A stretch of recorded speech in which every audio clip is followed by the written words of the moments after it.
सबसे पहले तो जो स्टोरी आपने देखी, उस लड़की की उम्र क्या थी आपने देखी? तो हम जेनजी हैं या 90s के हैं, ये हमारी उम्र तय करती है।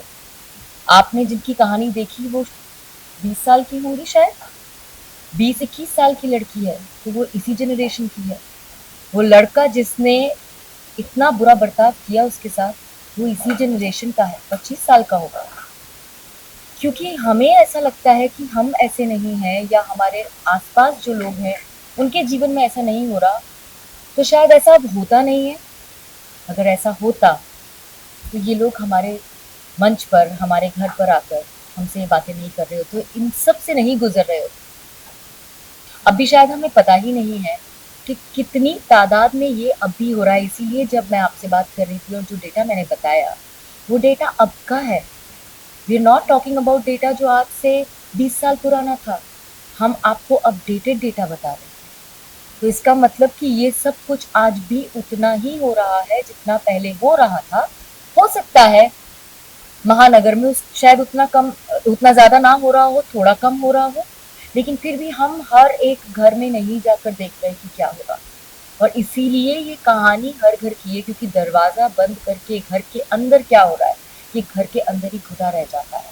हम बाहर सबको अपना एक ऐसा चेहरा दिखाते हैं जो चेहरा हम दिखाना चाहते हैं, लेकिन असली चेहरा यहाँ पता चलता है। So these are relevant stories and I think जो जेनजी है जिसकी आप बात कर रहे हैं, वो इतना ज्यादा जागरूक है कि वही वो लोग हैं जो चेंज लाना चाहेंगे। So this is going to inspire them to even join hands in bringing change and forming a better society, which is the purpose of the show, and help all those who are suffering from all those situations जो हमने हमारे show में उनसे बात करके बताई है।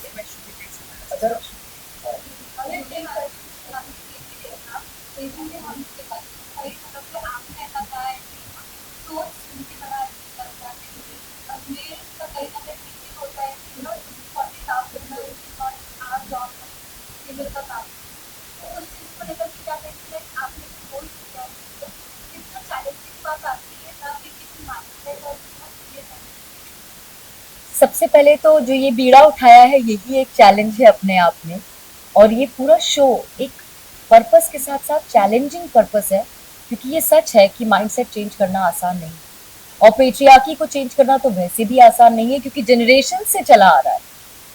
अगर हम वो कर पाने में सक्षम होते हैं तो वो हमारी जीत है, और जीत तभी होती है जब कोशिश की जाती है। तो कोशिश तो हम कर ही रहे हैं, पूरी उम्मीद है कि साथ मिलकर जीतेंगे।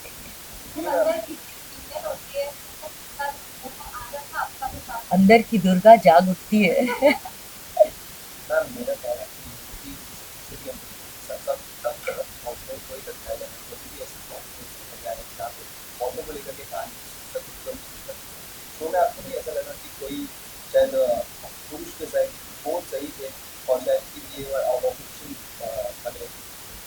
ये शो, सबसे पहली बात तो ये है कि निष्पक्ष होकर सुनना सबसे अहम बात है इस शो की।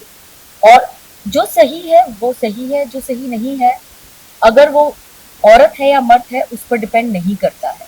जब आप ये शो देखेंगे तो आपको पता चलेगा कि कितनी सच्चाई ऐसी है जो बात करते करते सामने आती है, और कई बार पलड़ा बिल्कुल पलट भी जाता है। और यही हमारे शो का कहीं ना कहीं एक पर्पस भी है कि जो सच है वो भी सामने आए। जरूरी नहीं कि हमेशा जो दर्शाया जा रहा है वही सच है। So yes, you are right, there are times जब कहानी बिल्कुल पलट जाए।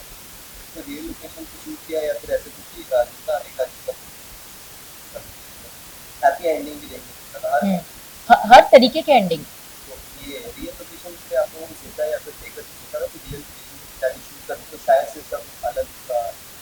इसका जवाब मेकर्स दे सकेंगे। शुरुआत हमने हमारे घर से की है। रियल लोकेशन पे मैं ये कह सकती हूँ कि वो उनका वो घर है जहाँ उन्हें कोई सुन नहीं रहा, लेकिन हमारा मंच वो घर है जो उनका दूसरा घर, जहाँ उन्हें सुना भी जाएगा, समझा भी जाएगा, और पूरी कोशिश की जाएगी कि वो जो भी उम्मीद हमसे लेकर आए हैं हम उसे पूरी कर सकें। तो शायद हम वहां जाकर वो ना कर पाते जो वो यहाँ आकर कर पाते, एक ऐसे स्पेस में आकर जो कम्प्लीटली नॉन जजमेंटल और अनबायस्ड।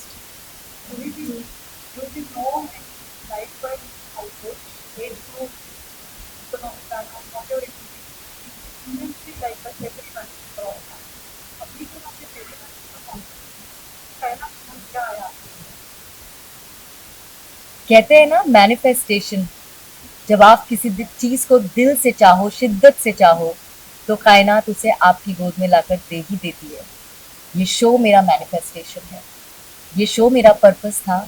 और ये मैं यहाँ इतने कैमरास के सामने इसलिए नहीं कह रही हूँ क्योंकि आज मैं इस शो के प्रेस कॉन्फ्रेंस पर आपसे बात कर रही हूँ। ये सच है, मेरी टीम का एक एक इंसान इस बात को जानता है। मुझे गिनती याद नहीं, मैं इतनी बार ये बात उनसे कह चुकी हूँ कि ये वो शो है जो मैंने मैनिफेस्ट किया है, क्योंकि मैं सालों से चाह रही थी कि मैं किस तरह से सामने से उन लोगों की मदद कर सकूं, उन औरतों की मदद कर सकूं जो मुझ तक रीच आउट करती हैं सोशल मीडिया के ज़रिए, मुझे अपनी प्रॉब्लम्स कहती हैं, जैसे आपने कहा पसंद करते हैं, कई इंस्पायर होती हैं, कई कई ऐसी औरतें जिन्हें लगता है कि मुझ में स्ट्रेंथ है, वो स्ट्रेंथ उनमें कहाँ से आए। और मुझे लगता था मैं ऐसे एक एक इंसान को कैसे ढूंढ के मदद कर सकती हूँ, मैं क्या करूँ उनके लिए, मैं उसके रास्ते ढूंढती थी। मैंने अपना एक पॉडकास्ट भी किया था शीरोज, वो भी इसी लाइन्स पर था, अपने चैनल पर किया था, जिसमें मैंने सोशल मीडिया चैनल पर, जहाँ मैंने उनसे बात करने की कोशिश की थी, समझने की कोशिश की थी। बट कहीं ना कहीं मेरे मन में चल रहा था कि मैं क्या करूँ जिससे मैं उनकी मदद कर सकूँ। एंड सच में क्योंकि मैंने अपने आप को इस शो से अलाइन किया, ये शो कहीं ना कहीं मेरे लिए ईश्वर बना रहा था। और जब मैं तैयार थी इस शो को होस्ट कर पाने के लिए, तब उन्होंने ये शो मेरी झोली में ला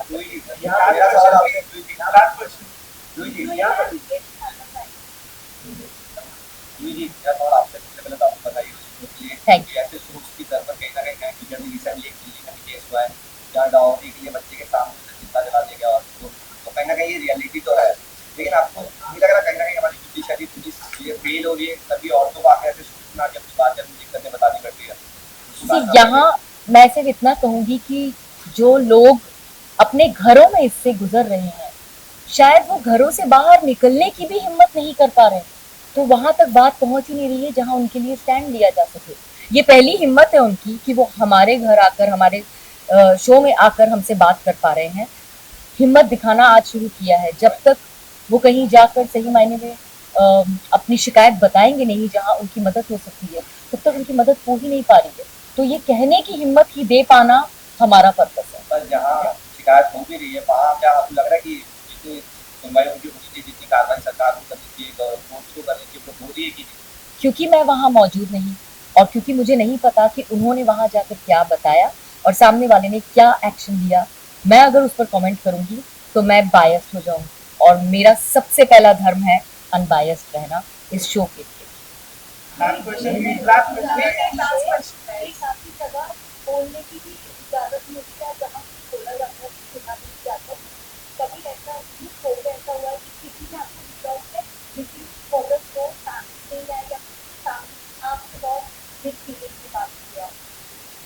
देखिए, मुझसे मिसबिहेव तो किसी ने अभी तक नहीं किया है, लेकिन लोगों की नाराजगी जाहिर होती है क्योंकि उनके सामने वो लोग बैठे होते हैं जिनसे उनकी नहीं बनती है। हम्म, ये जो सवाल है कि क्या लोग आए या नहीं आए, ये मुझसे बेहतर वो टीम बता सकेगी हमारी जो उनसे डील करती है। लेकिन हाँ, शो पर आकर लोगों के असली और सच्चे रंग जरूर सामने आ जाते हैं।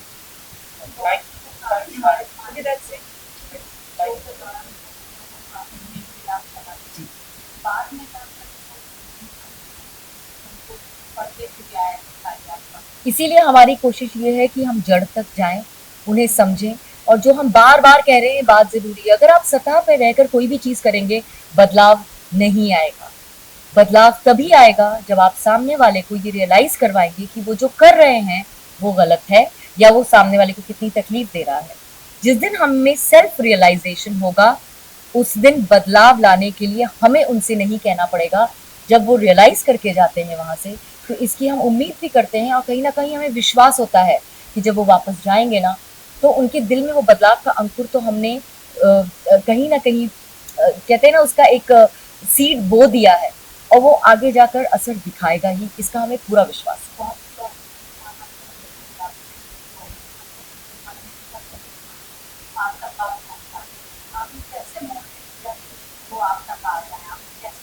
अभी तक तो जो भी मोल्ड किया है वो डेफिनेटली उसका पूरा क्रेडिट हमारी टीम को जाता है।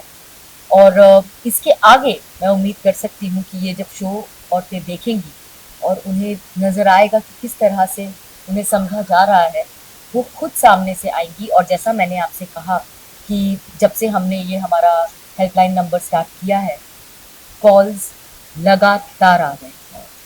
तो अभी तो शो शुरू नहीं हुआ है, जब लोग एपिसोड्स देख लेंगे तब आई एम श्योर कि एक और हेल्पलाइन नंबर ऐड करने की जरूरत पड़ जाएगी। मैम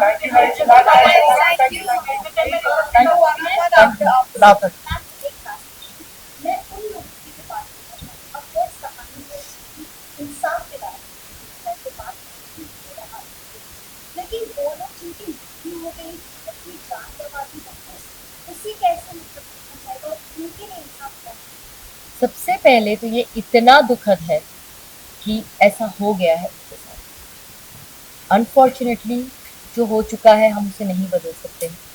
वो सिर्फ जीवन मरण की बात नहीं है, हमारी जिंदगी में भी जो हो चुका है उसे बदला नहीं जा सकता। जो हो सकता है उसे बदला जा सकता है। हम जितने लोगों की मदद कर सकते हैं हम उसकी कोशिश कर रहे हैं, क्योंकि जिनकी मदद नहीं हो सकी आज हमारे पास कोई चारा नहीं है कि हम उनके लिए अब कुछ कर सकें, लेकिन आगे उन नंबर्स में बढ़ोतरी ना हो उसकी कोशिश से